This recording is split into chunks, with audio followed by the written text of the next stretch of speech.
The advice and opinions expressed by the host of Autism Live and her guests are meant solely as suggestion and should not be in any way construed as child-specific advice. The Center for Autism and Related Disorders advises working with a board-certified behavior analyst who has experience with autism before starting any intensive behavioral intervention. Any choices you make in determining your child's treatment are completely at your own discretion.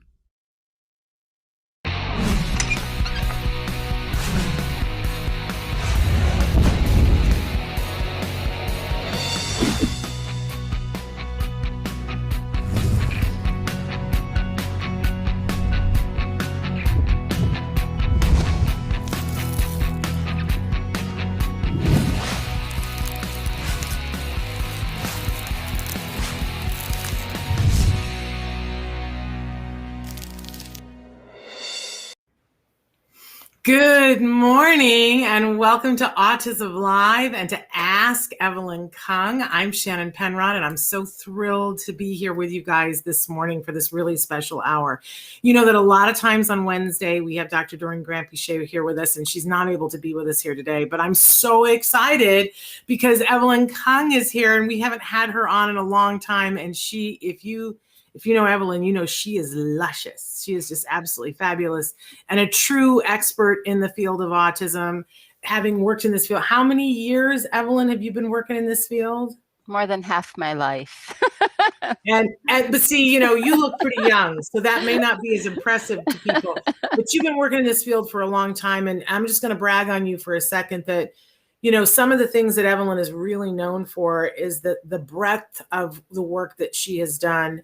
That Evelyn has worked with kiddos from when they were very little, that, you know, and stayed in contact with them up through, you know, we used to say when they went to college and all of that, but you have people that you saw them when they were little and they're married and have kids now and are working their jobs or owning their businesses. I'm like you've seen that whole thing, but you also have been helpful and consulted on clients that have been senior citizens that have come in the door and said, I need some help and support here.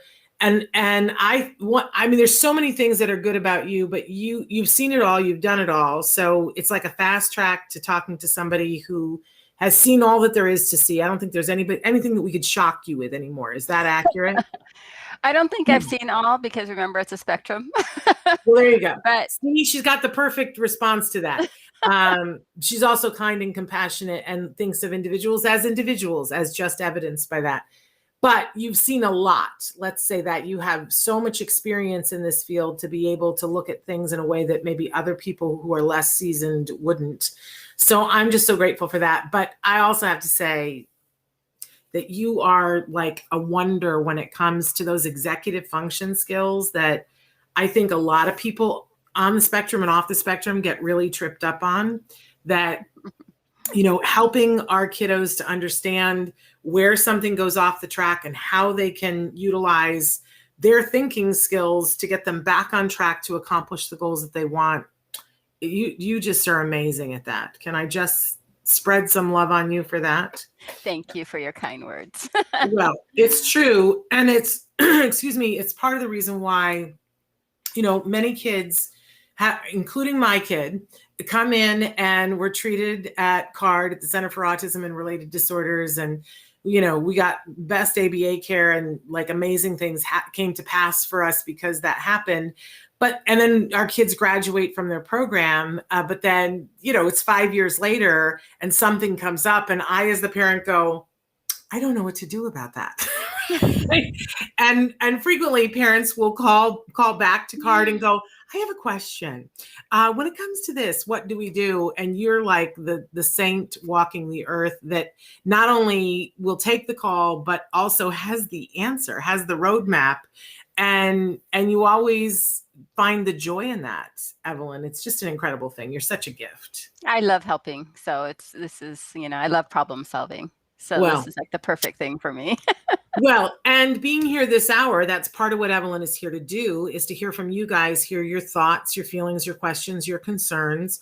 We want you to start writing in right now. We're live right now on Facebook and on YouTube and Twitter and on our homepage, autism-live.com.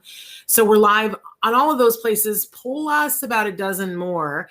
But those are the places that are the easiest to interact. If you want to write in on Facebook or YouTube or Twitter, it shows up almost immediately in our chat. In fact, I love it when you guys write in and tell us where in the world are you watching from. Like, you know, I am geographically challenged, but being on the show has made me better because I'm curious. And so you guys write in and say that you're from somebody, and I find myself going, where on the map is that? So please feel free to write in and say hello to Evelyn Kung and to me and tell us where you're watching, but also write in with your questions. I know everybody waits until the last 15 minutes of the hour, and I want to encourage you, don't wait for that. So feel free to write in. I do want to tell you that although we're live right now, the show will also podcast later on today to all the places that you get your podcast. It is a free download to you. It's no cost to you to download the show. And we've done so many shows over the years, and the library is available to you to download. I really encourage you that if you want to look at the breadth of our videos over time, go to our YouTube channel or our homepage. From both of those places, homepage is autism-live.com. From both of those places, you can search topics. I had an amazing letter this morning, Evelyn, from somebody who's been watching the show, a teacher who's been watching the show for over 6 years, and said that the other day they were having a behavior issue and they were trying to figure out what to do. And they were like, you know, let's go to Autism Live and search it up to see, have they answered this question for somebody else before, which just, you know, made my heart really happy because there are videos there and we've answered a lot of questions over the years. So encourage you to go either of those two places to search up previous videos. But we are live right now and we love the interaction live. We have some starter questions that people have written into us, but then very quickly, I really like to go to the questions that you guys are sending in live because it's just so much fun for us. It's absolutely so much fun for us. Now, I do have to give a disclaimer at the start of the show that Evelyn is an expert and she's going to be answering your questions to the best of your ability. But here are the ground rules. You have to understand that there is no individual who could give individual specific advice. That's what I want to say, right? I'm not a lawyer, but understand this, that Evelyn does not have eyes on the situation. So you're going to give her as much information as you can, but respectfully, she's not going to be able to give you the be all end all answer. What she's going to be able to give you is knowledge and questions to take to the person who does have eyes on the situation. And it's going to help save you time, energy, and money, and maybe help your stomach lining. But I'm saying good morning to Parker and to Jennifer, who have already written in with questions.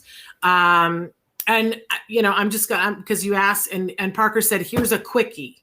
And we like quickies. Hopefully this isn't a silly question. There are no silly questions. With the U.S. Department of Education's recent ruling on masks, what is Dr. Kung's advice on this? They want to know, Evelyn, where are you on masks? Now, I'm going to assume, Parker, and tell me if I'm wrong, that you're referring to the fact that they were saying that all kids need to go to school and all kids need to be masked. But everything seems to be changing every 10 minutes. So if you know something different than that, that's the assumption upon which we're going to answer this question, that all kids need to go to school, all kids need to be masked. With the asterisk that, and they have given an asterisk saying that it may not be possible for some people for medical reasons or behavioral reasons, which I guess, I don't know, is that a medical reason? Evelyn, are you interested in talking about where you are on the mask mandate? I am. You know, autism has come, the generation of where, you know, what causes autism has been a discussion, you know, ongoing. And there is a certain component of research that shows that one of the environmental, you know, things that could set off, you know, autism is that it's an immune system dysfunction. And that means, when our kids come in, I've seen so many kids, and there is definitely a significant group, their immune system does not work properly. They're either always sick or they're never sick. And both are of concern because something is wrong. So I come from that point of view, where I also come from the point of view in Asia, if you are sick, you automatically put on a mask so that you're not going to be contagious to other people. Mm-hmm. And it's a courtesy that is just like a normal part of how things run. So, but just from my idea is that if these kids have immune systems that are compromised, whatever we can do to make it safer for them, let's just do it. And a mask for me is not a big deal.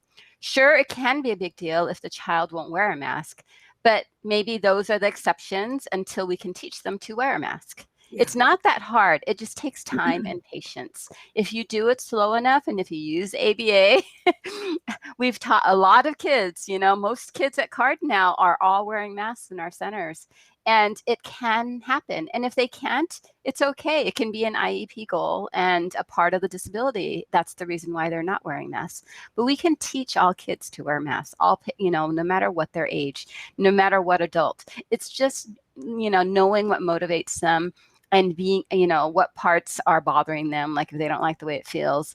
But it can be done. I don't think we've had one child, that I know of that we haven't been able to teach how to do a mask. Sometimes it's really quick, and sometimes it takes many, many weeks, but it eventually happens if you stick with it, and if you have somebody really targeting the behavior as something that is necessary. And because so many of our kids have immune systems that are not good, and we don't know how COVID affects people, and the scary parts of COVID right now, and how they're affecting kids.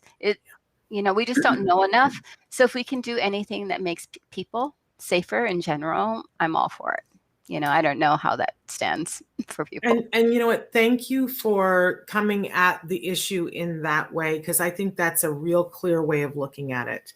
I find myself saying this a lot lately. If we take everything else out of the equation and think about what is best for the individual, right? And especially when it's a kiddo, because sometimes, and especially when it's one of our kiddos and they can't always language what they want. Like when we're talking to a 25-year-old who already has full command of language, of course we need to be saying to them, what do you want, and listening, right?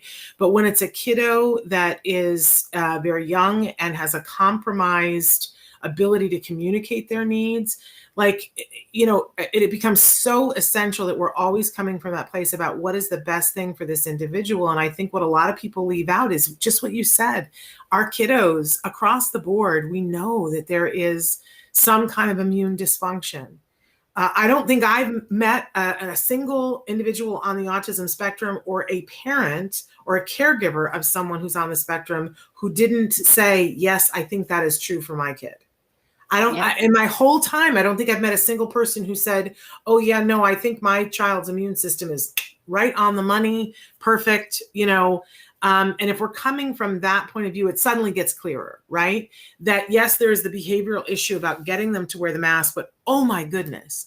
I remember the early days of this COVID when we were all freaking out about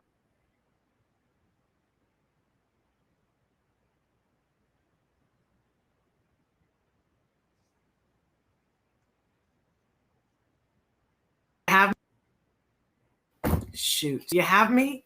My internet.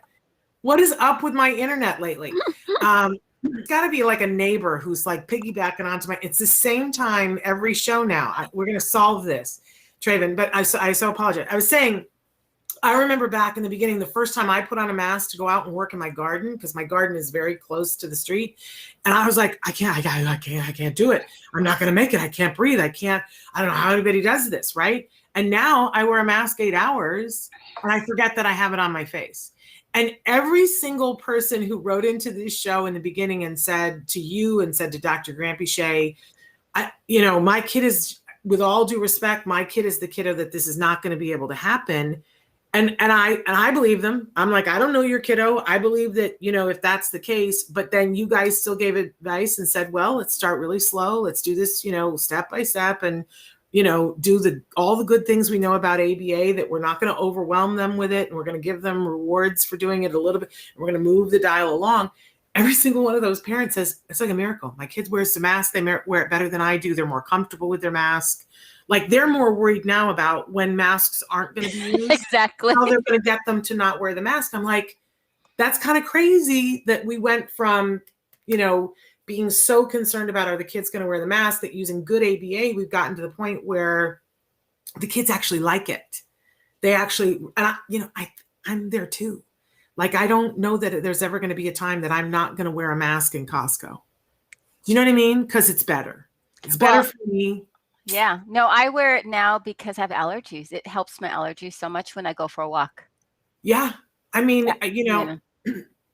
I've got allergies this morning because they're cutting down trees by my house, and I'm not wearing it in my house. I should, because then I would have less of an issue.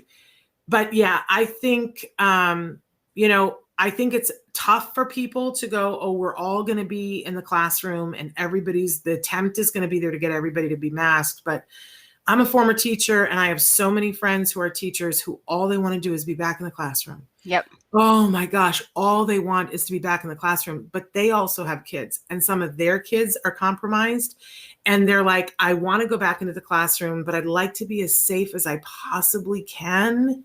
And, it's not ideal for anyone, but if this is, we know that the transmission will be less if we're masked. Like that, there are many things we don't know, but that seems very clear from everything that we have seen.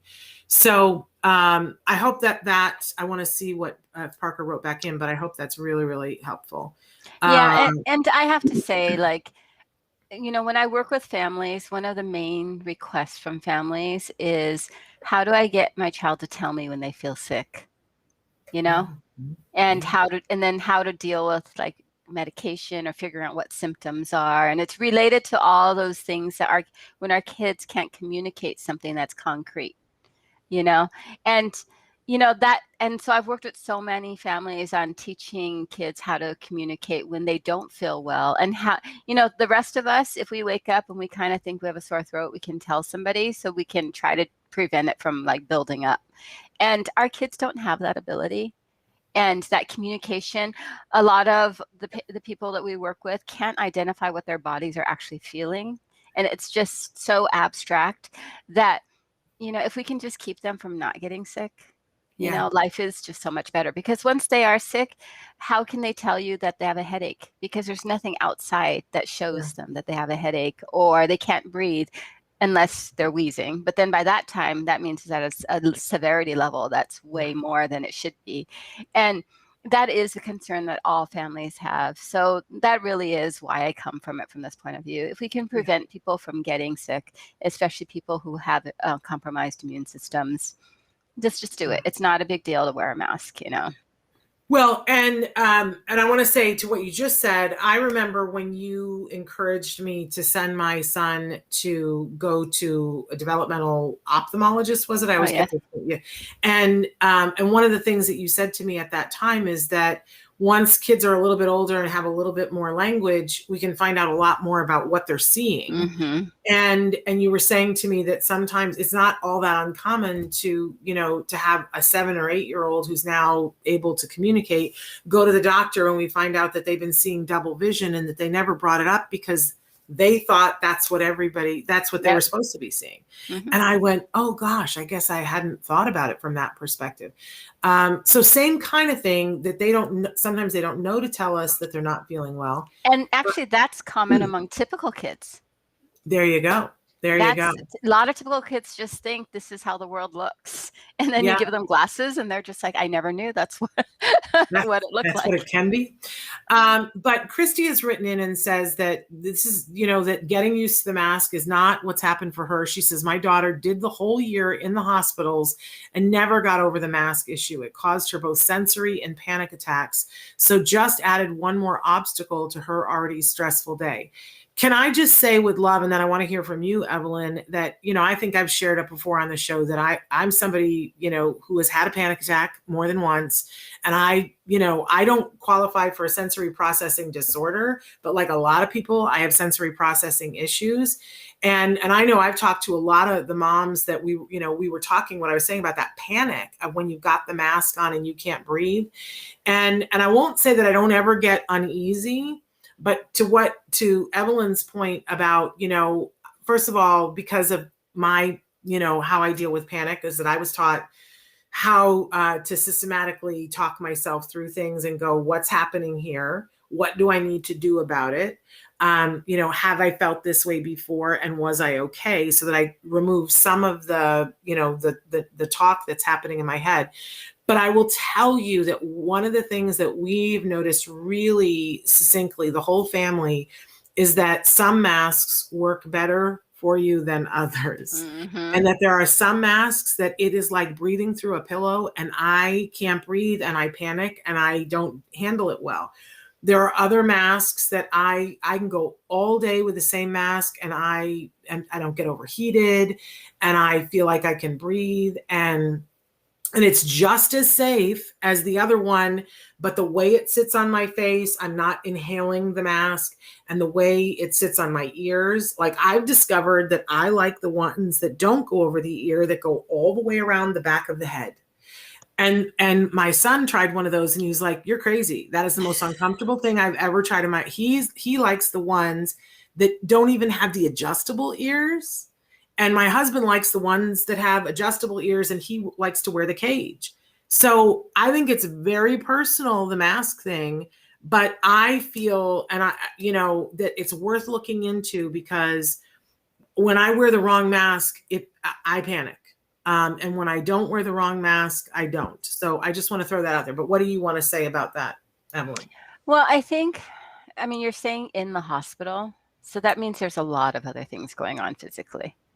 Well, yeah, I was thinking she worked in the hospital, but maybe not. I don't know. And if the daughter is in the hospital and there's a lot of other competing physical ailments and sicknesses and everything else, you kind of have to do it by the order of, saliency, the order of like what is needed in this moment. Really, like what do we need to take care of? Because I don't know, like I know that when I'm sick, there's a lot of other things that just are heightened, sensory wise. Noises might bother me if I have a headache all the time. If, bright lights might bother me if, for another reason. So if there are a lot of other things going on, you really have to evaluate, the need at that point. And I know, like, because of COVID, everybody's been like mask. But one of the mistakes that a lot of people have made is they've pushed it too fast. And that's why initially I said patience, because you do have to figure out, are there sensory issues? Which one? Does it bother my face or does it bother my ears or does it bother my head? We all have different sensory points where we don't like something, and I'm with you, I'm with Jem about the across the head. I went into the first one recently and I was just like, okay, give me my other mask. This is like annoying, but I had to learn how to like it. And then I figure it out over time. But the thing is, figuring it out over time, just the whole idea of what feels okay. Our kids don't even know when they're hungry half the time. Yeah. That this is a part of autism. It's a part of their whole physical state, not being understanding what their body is feeling like. So when you come about with masks, you're really having to figure out, like, if there is a tactile, and where is tactile? What part matters more or bothers more, and you kind of have to target each area. Like, does systematic desensitization have to happen with your ears or your head or your face? What feels better? And then really slowly doing it. And I'm talking seconds. It's not like here's 5 minutes and now we have half an hour and now we have an hour. Those are big steps. And to, some neurotypical person out there, that may not be a big deal. But for our, the people that we work with, or like, the kids, we're literally like, okay, here's 5 seconds and here's a reinforcer. Here's 10 seconds, here's a reinforcer. And, I see parents standing there going, this is never going to happen. And we're like, hold on, you don't have to do it. We're helping you with this. And then eventually the kids are walking into the clinic with their masks. And then now we have the other thing is they won't take their masks off. Yes. So, and that's just COVID, all the rigidities have been reinforced in people with ASD. My kids that had held full-time jobs and social lives and then were forced to stay in, we can't get them out the door now. These are adults that had been doing these things for like 5 years. I have one, I can't get out the door right now. She has a full tantrum and she was carrying a full job and like going to Special Olympics and doing all these things before. And now we're talking about like just trying to get her out the door every day, once a day, to go get the mail from the post office. It's just there's a lot of things that our kids have had to adjust to, and you don't know, they can't tell you and communicate what's going on with their body. So a lot of it is patience, and really, if you're working with a BCBA, it's a task analysis, trying to figure out, every little step and portion and what matters and what doesn't matter in the moment and what matters in these 2 weeks when I was sick. And now 2 weeks later, those things don't matter so much anymore, and just whatever sensory heightened, but it's really moving slowly enough and having a good enough reinforcer in place for every single step so that the person doesn't feel anxious. I know that because of the way COVID has come on, people are really, a lot of fear across the board. So there's been a lot of like the pushing, and pushing doesn't work for our kids. Pushing stuff doesn't work for any kids. And unfortunately, when we have these mandates, I think that parents and caregivers feel pushed. They're like, well, now I have to be by this thing or my kid gets left out. I just want to point out that one of the things that Evelyn was talking about is working on it outside the event when it has to be there. Yes. But it sounds like, and I'm sending, Christy, I'm sending you a hug because I'm seeing some of the things that you're writing in. And we're going to get to your other question here in a second.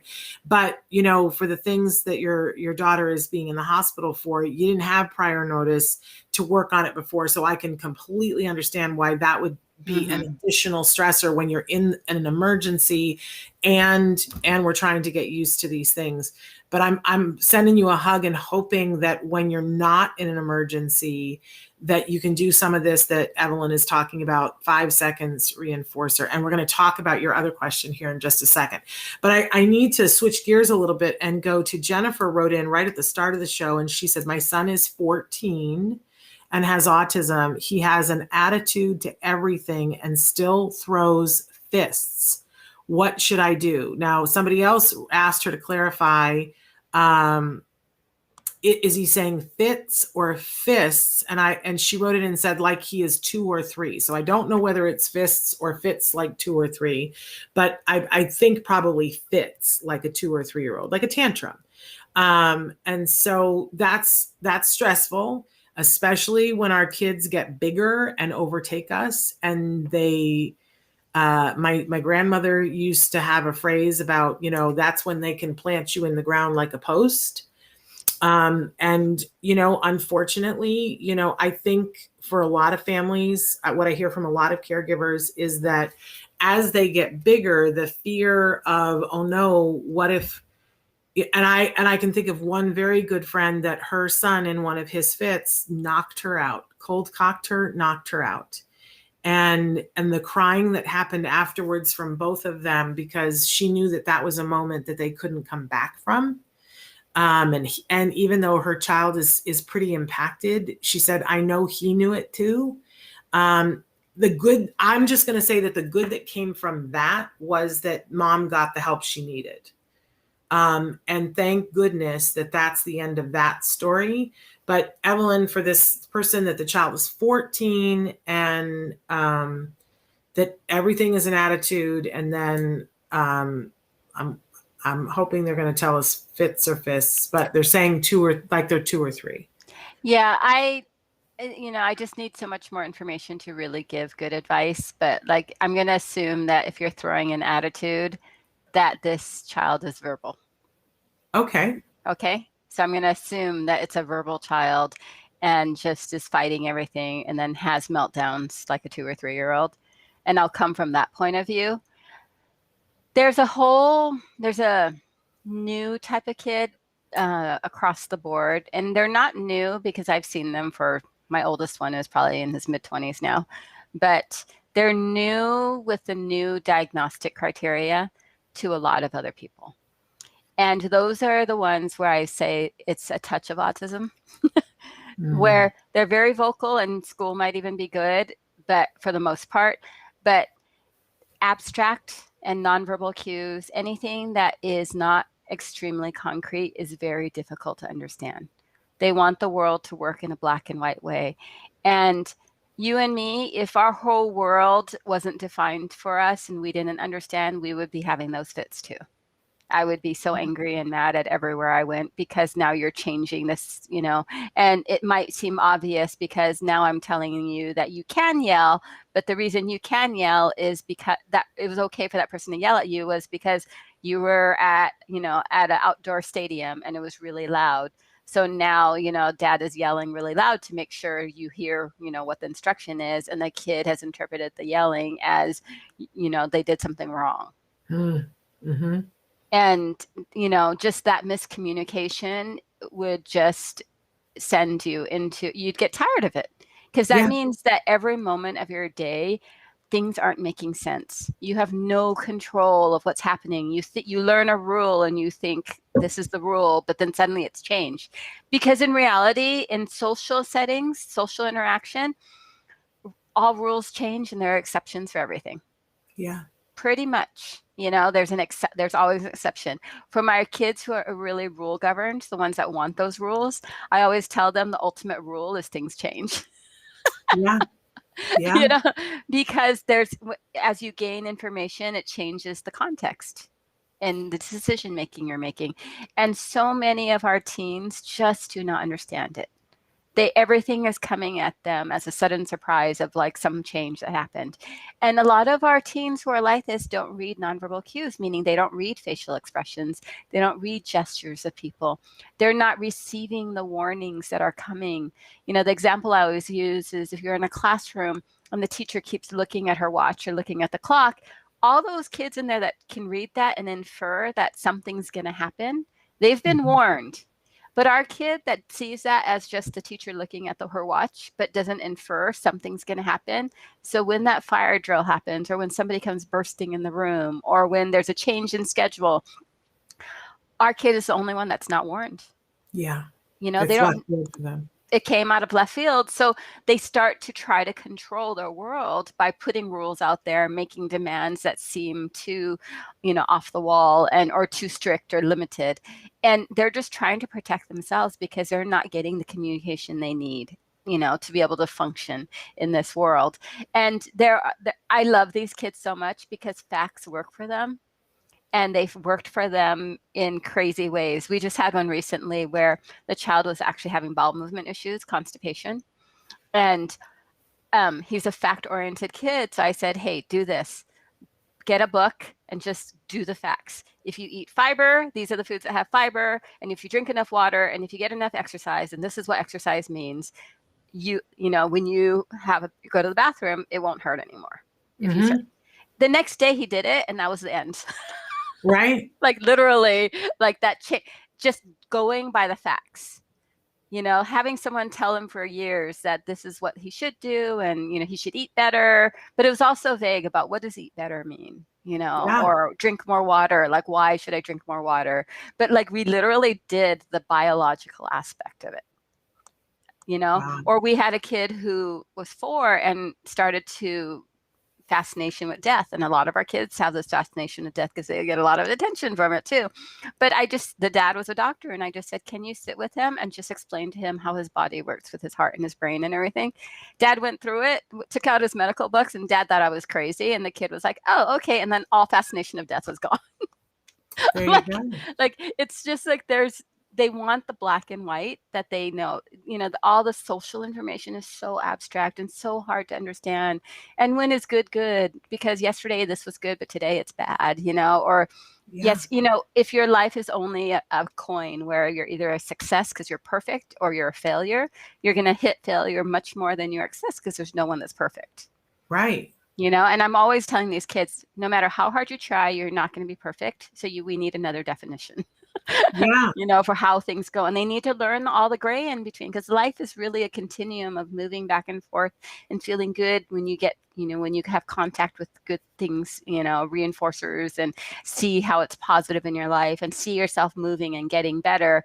And then, and we feel good about ourselves when we get better at something. We'll never be perfect. And there are people who are perfectionists, and they're always, it's like self-torture to be a perfectionist. But, but they know that is not reality. But if our kids, if that's the only definition they have, they're either failing or they're successful. And life is really hard because nobody's perfect. So they're failing the majority of the time. Wow. And it's just the emotions that come from it. If we all thought that's what was happening to us, we would all be depressed and sad and not be really upset too. And so many of these kids, that's how they view the world and how they view what they're doing. And, they want all these rules to stay intact, but we're giving them 1,000 exceptions every time something changes. And I've had kids tell me, like, but I really want to be perfect. And I'm like, no matter how much you want it, it's not going to happen. I'm going to tell you right now. Yeah. So there's just a lot. And we have a lot of these kids who are very vocal, and they're vocal, but they don't have a lot of words. And it takes somebody really to realize you don't have the words you need to describe all your things in between, or you have the wrong definition for those words. You're saying okay, but what you mean by okay is that it's perfect. It's funny when you were describing, imagine if you were in this circumstance where you didn't have the context and you didn't understand. In one place, the rule is this, and then 2 days later, the rule is this. And you're like, wait a second, I don't know. And how that would feel, how out of control it would feel. I think we can all relate to that, because isn't that exactly how we've all felt in COVID? It's like the rule gets told that it's this, and then 2 days later, the rule is different. And we're like, somebody just explain it to me and tell me what the rules are and give me a well-defined thing. And being told we don't know, and we're giving you the information as it comes, has been frustrating for all of us. So I think we can relate to that and think about how frustrated we have been. I've heard all these stories of people who, in fact, we just had a psychiatrist on the other day who was talking about that there is this fallout from COVID, that we're all less patient, that we're all more likely to fly off the handle, that, people who have not been confrontational or violent have felt like, who am I? I want to punch this person, right? So if we can all relate to that this, 14-year-old is struggling because he can't find ground, how can we help this mom so that she can help her child, and that we don't get to the point where he's throwing fits like a 2-year-old? What can we put in mom's backpack to help her, Evelyn? Well, I think, like, I don't take for granted where your kid is. Like, a good neuropsych assessment is wonderful, because it tells you how much language do they understand, how much social, like just you get a baseline. And then you get, who do you go to for that, Evelyn? Who's the person? Depending on the age, it could be a developmental pediatrician, developmental psychologist. It can be a pediatric neurologist. Like it's your MD should be able to direct you to get that. Okay. But really comprehensive. Schools don't do a thorough neuropsych eval. They do what's within the academic setting, and school psychologists are only trained really for that academic portion. So that might help the reporting, but it's usually not comprehensive enough. And so I think if you can get that going, figure out how much your child actually understands across many different levels, then bring a BCBA in and start doing what we call a functional behavior assessment. Okay. What are all the times that he tantrums? What happened before? What did we do after? And you can tell your little fold of your ABCs, Shannon. Okay. But just going through and figuring out, like, why is he having this tantrum? And then you can create a behavior intervention plan for it. And you want someone who's able to observe your child in different settings when these things occur. They really do need to know, because, and there's environmental variables that you may not be aware of, but as someone coming from the outside looking in, they might be able to see. And really, like, now that we are out and about more, just, whether it's masked, whatever form, but being able to see where your child is functioning on a normal day-to-day with normal demands, and being able to identify what are those antecedents, what are, consequences, what are the replacement skills that he needs, to communicate what he needs, so that he doesn't have to throw himself into a tizzy, when something goes wrong or doesn't go his way, or just to get attention. We don't know. And if you bring a good behavior analyst in who's really, able to observe and see your child in all these different settings and all these different places, they'll be able to figure out a replacement plan and be able to teach you how to use the right behavioral techniques, to mitigate it, so that hopefully we can minimize, all these problem behaviors. It really is just it's the power of observation. There we go. Well, and there were some words that Evelyn used in there that I want to make sure that everybody understands. A BCBA is a board certified behavior analyst. They're an expert in ABA, applied behavior analysis. You want to make sure that you're with one who also is an expert in autism, because you can be a BCBA and not work in the field of autism. Just want to be clear about that, because people don't often know that. So they have to be a BCBA and they have to have expertise in the field of autism. But Evelyn said I could get out my little paper. And so that's why I started doing my little origami project. So I have, everybody can find access to a piece of notebook paper. And what I do is I fold it into 3. That's my origami project. And I write across the top. I don't know if you can see. It's easy to remember: A, B, C. That's whiting out, but there's the C. So A is the fancy word that Ev used, was antecedent. It's not our jargon today, but let's make it the jargon for the day. It just means what happened before. What happened before? The B stands for the behavior and the C stands for the consequence. And for those of us who do not have advanced degrees in psychology and aren't familiar with ABA, this is like the first step. We can all do this. So, your kiddo throws a fit. We're learning the ABCs of behavior, and it happens in the ABC order, but we often don't experience it that way until we come to think of it a different way. So we start with the behavior. Your kiddo throws a fit. And when they're throwing the fit, you need to be thinking about this piece of paper and be watching it, making sure you're safe, your child is safe, and that property is safe, right? But in your head, you're thinking, later on, I'm going to have to write down exactly what this behavior was. Like, did he start out whining and then he punched the pillow and then he kicked the furniture and then he spit on the coffee table and then he twirled around 4 times and he laid down on the floor and he kicked his arms and legs? Like, you just need to be like being a court reporter in your head and be watching the behavior so that you can write it all down, because this is going to be helpful to your BCBA later on. So first thing you do is you're thinking about what is the behavior so that you can write it down later on. And the first chance you get, when everything is done and everything is over, you're going to write down what the behavior was in the B column. Then you're going to think about what happened as a result of the behavior. And often you're not going to have thought about that, but your child spit on the coffee table, threw himself on the floor, kicked their arms and their legs. And when it was over, did you give them lemonade and cookies, which is what I have done before? Like, don't judge yourself. I have done that before, but just write it down. No judgment. What was the consequence for the behavior? But then you have to be a detective and think, okay, now that I've written that down, I got to go back in time, and with the best recollection I have, what happened right beforehand? And write down the time. Like, did I say to him, hey, later we're going to grandma's? Did I say to him, you need to brush your teeth? Like, what happened? No judgment. Again, what happened directly before? And sometimes it's that I just fed my child a piece of chocolate cake, or we just had a treat, or we just were, talking to this person and we had to leave, whatever it is. And that's the whole event. And just keep a diary this way.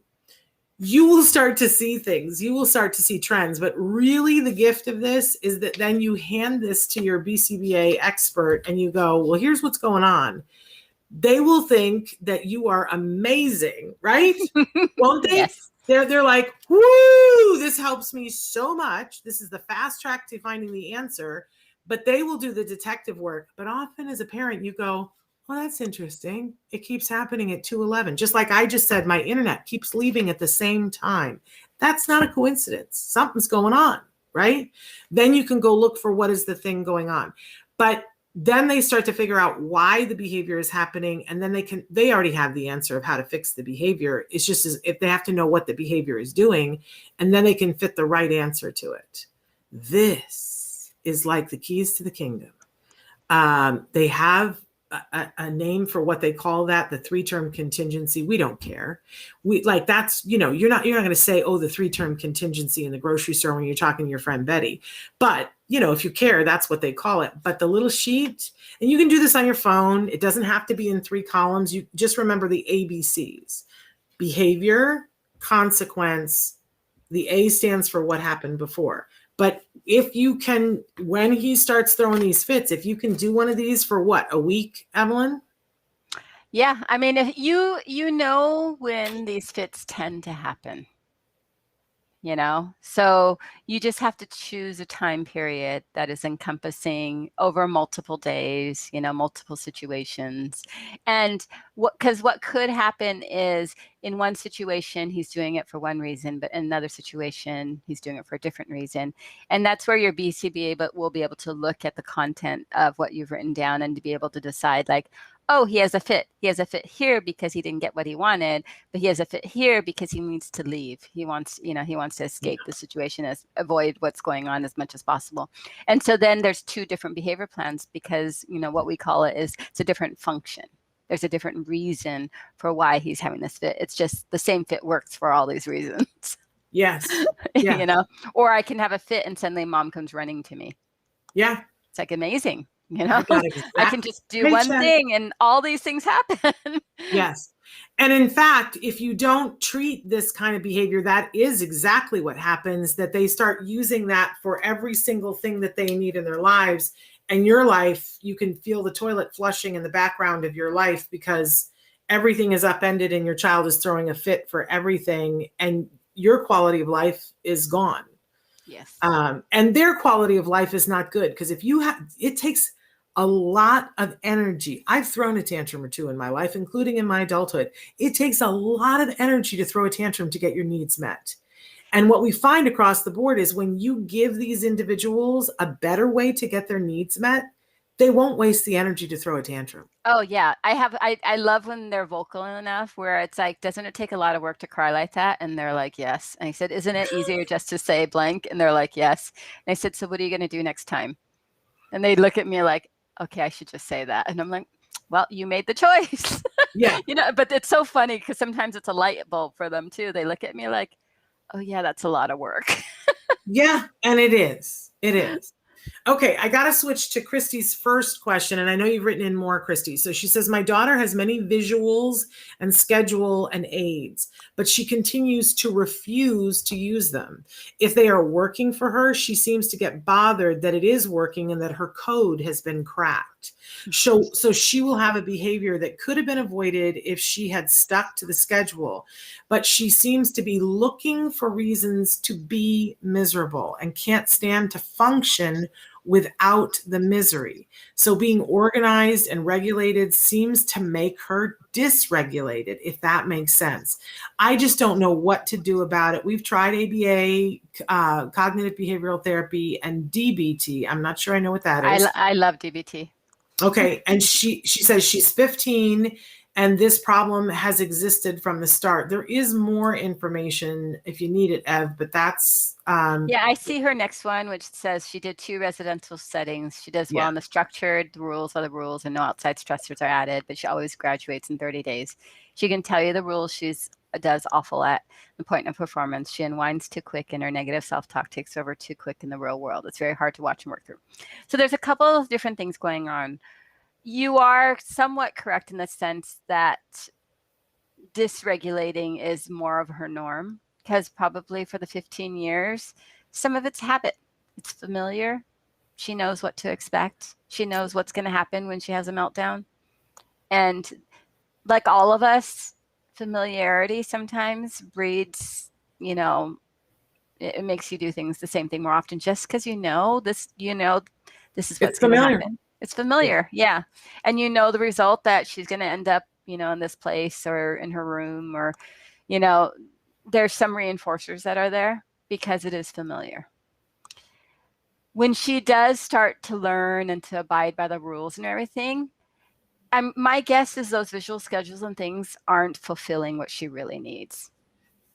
You know, it probably gets her a certain amount of reinforcement that might get her like initially moving, but the rest, she has other needs just like every human being, and they change. And if she can't communicate what she's actually thinking or wanting or needing or is into, she's going to continue not to work, because it's very limiting. It's like if we told you, hey, here are these 20 sentences that you can say, and this is all you can say.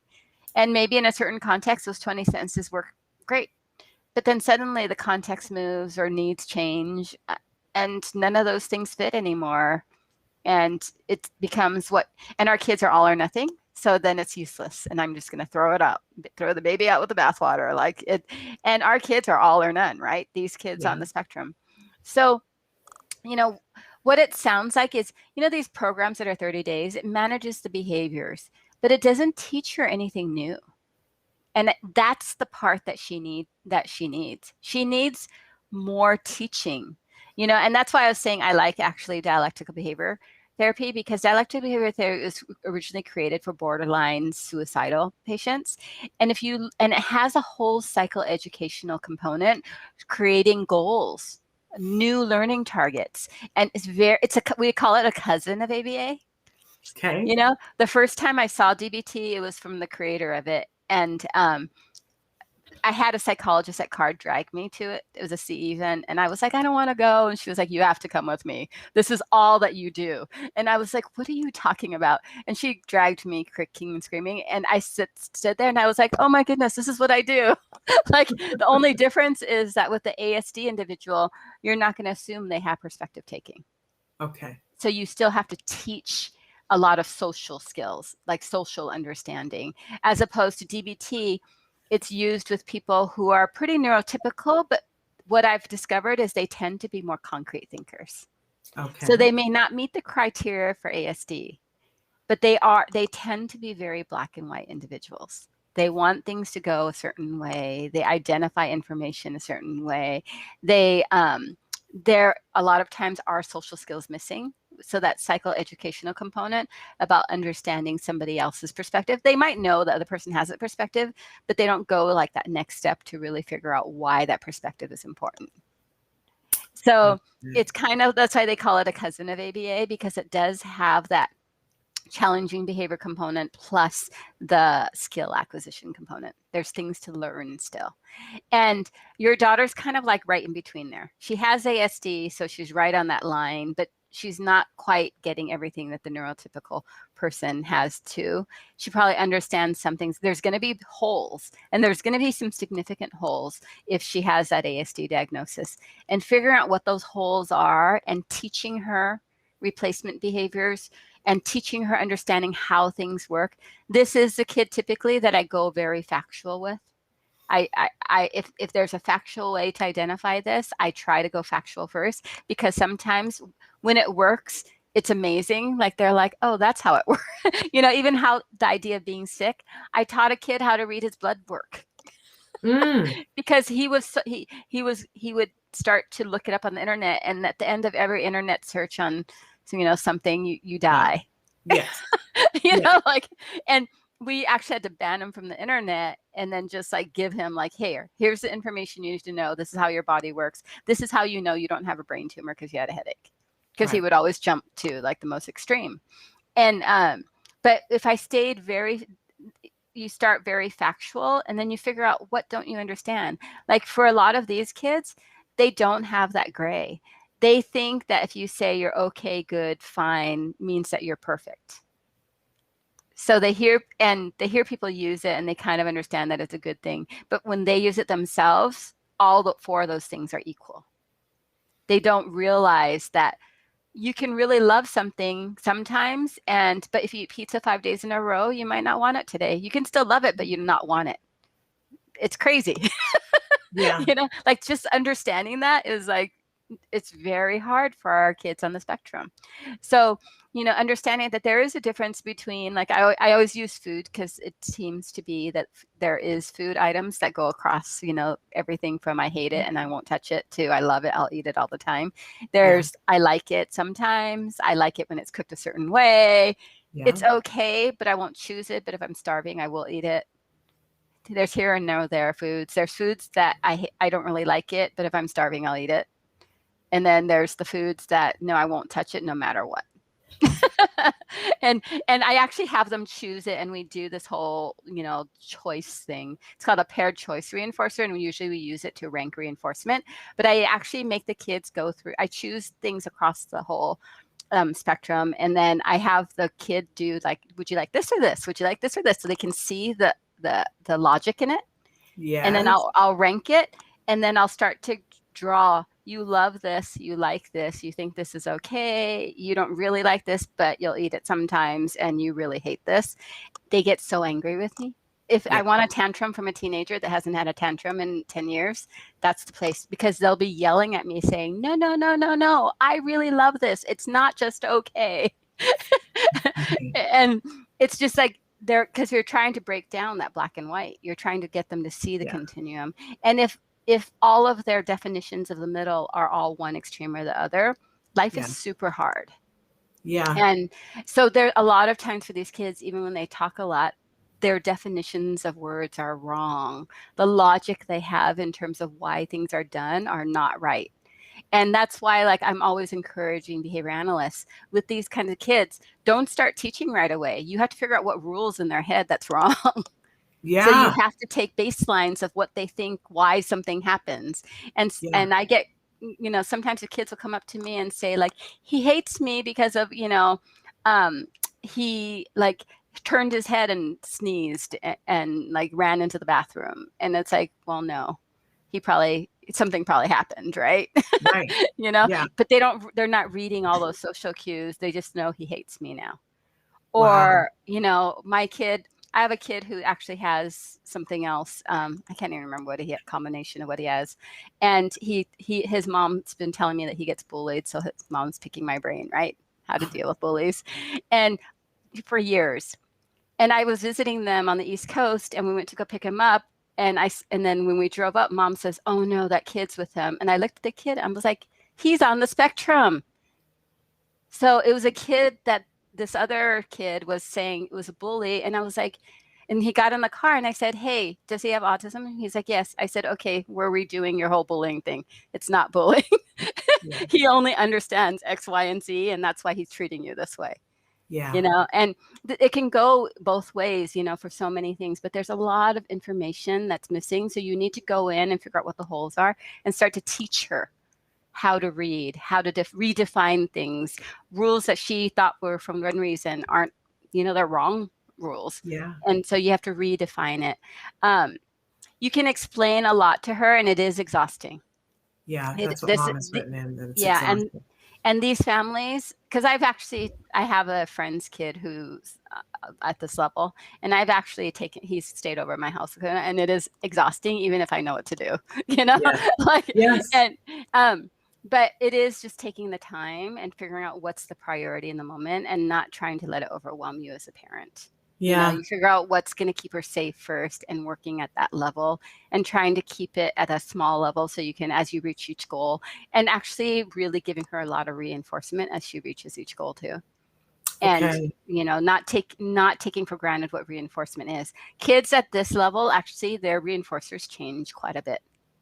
Minute by minute, I would imagine. And you have to actually activate whatever is reinforcing at the moment, because they are bright enough to be searching and looking and, interested enough and enough out there that it doesn't stay the same. But, this is where you get a good DBT and ABA. And if you can get DBT and ABA to work together in communication, you can get a really good program going. I find it really, we're out of time, but I find it really interesting, the comment that Mom made about it seems like, she wants to be miserable. And I was listening to what you were saying, and we all know somebody who, picks being with relationships with people where it's not good for them, right? We've all seen people who go through that. But I was also thinking about, the friends that we have that, for instance, I think we all have one friend that they write every little thing that happens to them in the day on their Facebook post as if it is the highest drama in the world. And they're always having things going on. And it's because that's how they get their attention. I'm wondering if the part of the being miserable is part of it is what I'm used to and I don't know any other thing, but also, I want to know what the C is on here. Is that what does that mean for her when she's miserable? Does that mean that people gather around her and she gets more attention? Or does it mean that she gets time to be by herself, which is what she really like? I'm curious as to what's the paycheck that's comfortable for being miserable. What is she getting from it? Mm-hmm. Which is an interesting thing. But parent said, excellent, thank you. I will do my research and help her. She has even said that the work makes no sense to me. I hate that people assume it does because I can speak doesn't mean I really understand. Oh, yep. Yes. Heart-wrenching. It's words. We assume so much. Yeah. And even for our behavior analysts, when they come in, I said, you need to check language. And they're like, oh, they talk a lot. I'm like, that doesn't mean anything. Yeah. Yeah. What a gift you are to our community, Evelyn Kung. I'm so glad that you were here today and that we were able to have the conversation with the people that we did. We are out of time. I want to tell people that we're back tomorrow live with Bonnie Yates. We're talking about special education. If you have a question, a lot of you went back to school this week or going back next week. If you have a question or you didn't get your comp ed figured out, please write that to me right now at s.penrod@autism-live.com because I've got room for a couple of questions for her, but I need them like within the hour. s.penrod@autism-live.com. Traven, if you have a second and can put that in the comments, that would be brilliant. But Evelyn Kung, you are amazing. And like I said, a gift to our community. Thank you so much for all the work that you continue to do and have done for so many years. We just appreciate you. I hope you feel that in your bones. Thank you for having me. Thank you. You guys, I will see you tomorrow. Until then, give your kiddos a hug from me and one for you too. Bye-bye for now.